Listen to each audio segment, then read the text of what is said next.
Ọ bụrụ na i so na ndị believe na Anambra steeti na-agwọ ajọ ọgwụ, nwanne ị need ịcross border. Ịcross border ife ife bụ ajọ ọgwụ. Hey! Nke a na-eme n'ala Igbo anya. N'ala Igbo a mụ na gị nọ ka ọ na-eme. Ife anyị na-ene ebe a kịta bụ na obodo a na-akpọ Amawbia n'Ọhaukwu Local Government nke dị n'Ebonyi steeti ka ife a na-akọrọ kịta na-eme. Nne na-enegodu ukwu osisi, inene ife akpọdoro ebe a, ịgwa m ife ibu n'obi. Bikonu, nke o so na omenala nwa na-asị ndị Igbo na-eme ka nke a kedu nke a ga-akpọ ya akpọ bikonu. Ifunugo ụdị ife a mbụ ka eme ife this thing na-represent. Ọ bụrụ na ị ma biko tinye m na comment section. Na mụnwa bụ Chilova amarọ afụnụrọ m ụdị a before. Hey! Abụ m onye Anambra nọrọ Anambra a na-ebupụtasị ọgwụ asị na a na-agwọ na a na-agwọ. Afụnụbeghị m nke a before. Nna nke a karịrị m oo. Nke a karịrị m oo.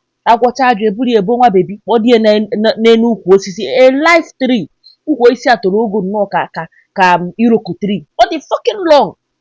Afụnụbeghị m nke a before. I never see am before. Ọ bụrụ na ịma ife anụnwa bụ biko tinye m na comment section.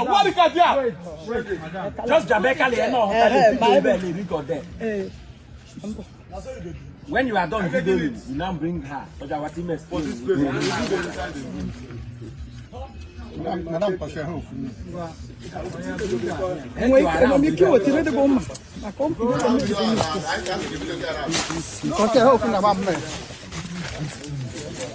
Leave that to this one.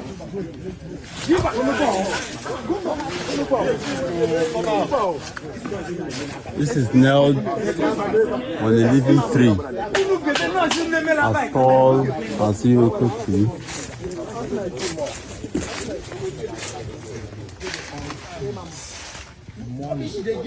Excuse me.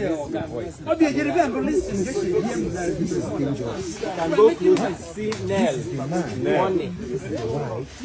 All keys look at from the ground. Key, money, signifying people's destiny up to the top of this tree. This is not good. This is not good. This is not round the whole tree. Round it. Keys. Lock, but locks.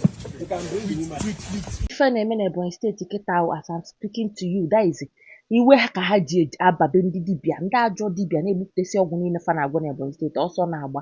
Ị ma na ọkịta ka mma na Anambra steeti na-amụ ọrụ na-egwu ọgwụ na enwere ife fa na-agwọ. N'Ebonyi steeti bụ ife bịa n'isi.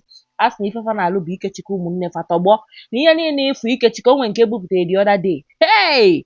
Mkpu a na-afịọ enwere ike ntinyere unu ya mana ọ pụtara since day before yesterday mana ya tinyebeghị ya na page m. Ntinyelu gị ọkwa ịfụ nke a ịgbakọta n'aka ebe ka esi akpọdo mmadụ ka esi daizi enwere ụdị ihe ịma mfụ onye enyere ego o were ya ewejere that place akpọdo ya. Ọ bụrụ na eweta ihe edesi afa mmadụ edesi afa mmadụ ewere ya kpọdo di ya. Eweta picture mmadụ ewere ya kpọdo di ya. That is hey! Enwekwa ndị pụtara ụwa egwu ajọ ọgwụ. Obi aka unu nọ unu edecide na mmadụ ibe unu bụ ihe bụ nsogbu unu n'ụwa. Unu ya eje chụba ego chọọ ife unu ga-eme onwe unu. Ọ bụrụ na-epugharị from one dibia to another one na-achọ onye unu ga-akpọgide n'obe. Nke unu agwụla nke unu agwụla. Ebonyi steeti apụtago for you guys. Unu ga-afụwa anya. Ụmụnne m asị nka m wetara unu ka unu fuo na were anya gị fụrụ bịara taa.